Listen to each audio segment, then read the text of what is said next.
Pinagpalang araw mga kap, muli po yung lingkod, General Orion. Lady Orion.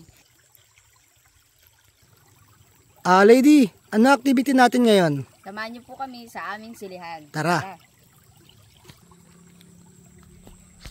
Mga kap, ba't nga pala pupunta tayo sa ating silihan? Hindi kasi kami nag-i-spray ng insecticide kasi nga ayaw natin may madamay na mga bubuyog o bee na kung saan nakakatulong to sa nature natin. Yun. Kaya ito yung ginawa namin mga kap na trap sa mga insekto.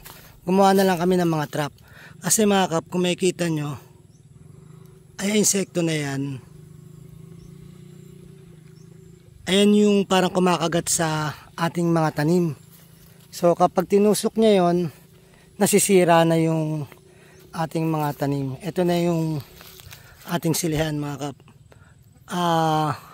Marami na siyang bunga, maganda yung bulaklak. Ayun ang kalaban natin, insekto. So sumubok din kami ng itong klase na to. Ayun, at may nakulong nga.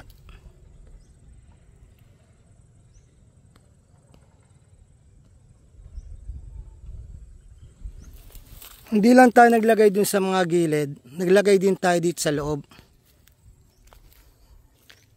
Kasi nga, iniingatan natin ngayon itong ating mga sili. Ayun, at may mga hinog na. Baka siguro 1 week, harvest na to mga kap.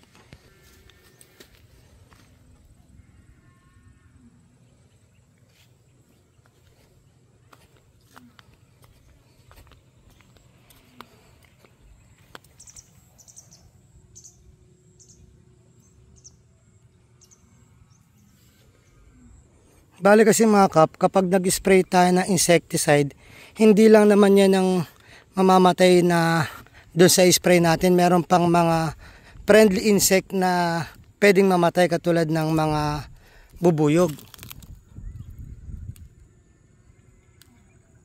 Ito yung isang klaseng ginawa namin. So nilalagyan nyo ng parang matamis para ma-attract niya yung mga insekto at pumasok dyan. Isa naman, ayun yung sa ini-spray namin. Ito yung makikita nyo nasa paligid na mga bote. Yan.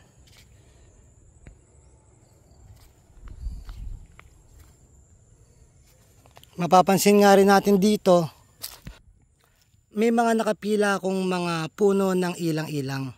So siguro in 3 years, magiging puro ilang-ilang dito para magamit ko yung bulaklak niya as essential oil.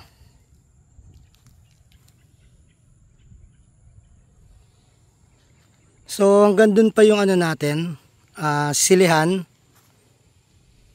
Bali yung kamatisan natin, re-restart natin. Meron na tayong mga nakareding punla doon.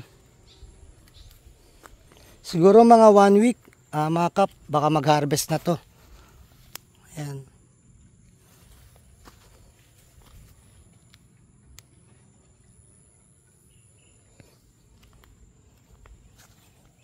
Sabi nga daw nila, nasa 550 pa daw yung presyo. Ito, maraming bunga. Dito nga sa gilid, kabilaan, nilagay natin yung ang ating kamatis.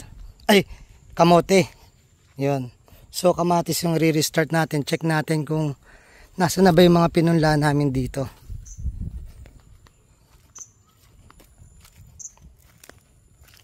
May kita nyo yung line ng ilang-ilang, meron dito, at saka ayun. Ito yung mga ilang-ilang na hindi nag-survive. Ito naman yung mga ilang-ilang na nagdaan uli.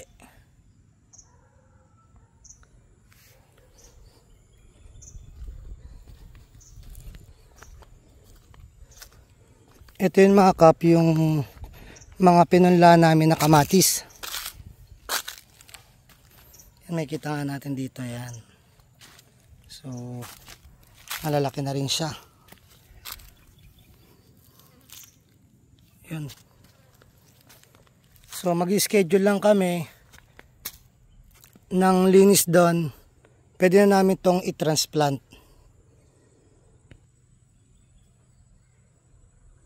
puntahan din natin yung eksperimento namin doon na kung saan nilipat na nga sa polybag. May isang part na ginagawa kami, may pinuputol kami doon sa kamatis. Tapos ang ginawa namin, ibinabad namin dito sa tubig hanggang sa nagkaugat siya. At ito ngayon, may mga iilan na nag-survive. Tulad dito. Tsaka to.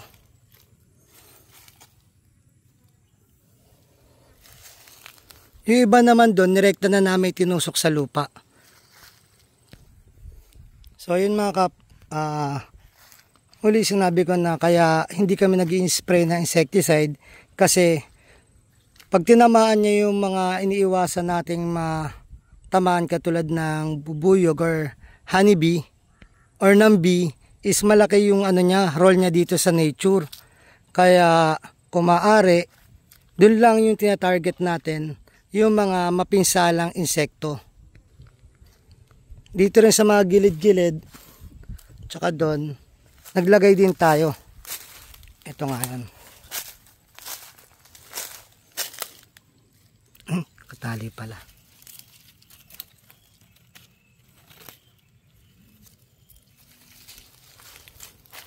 So, umorder ulit tayo ng pang-spray para mailagay natin sila dyan.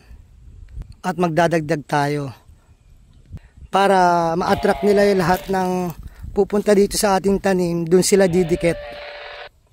At hindi ito ang kakainin nila, kundi didikit sila doon. So yun mga kap, bali sumubok tayo ng iba't ibang paraan ng pagpuksa sa mga pesting insekto sa ating mga pananim.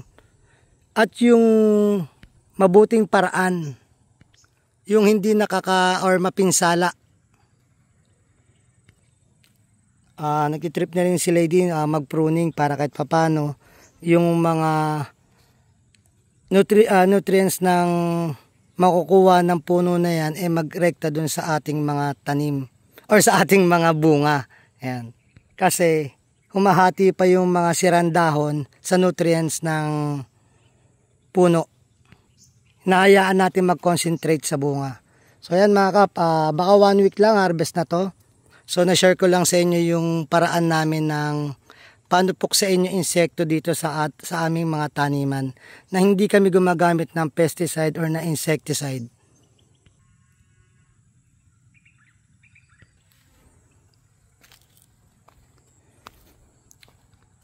Muli po inyong lingkod, General Orion. Lady Orion. Nataos puso po nagpapasalamat sa inyo na walang sawang panonood sa aming mga video.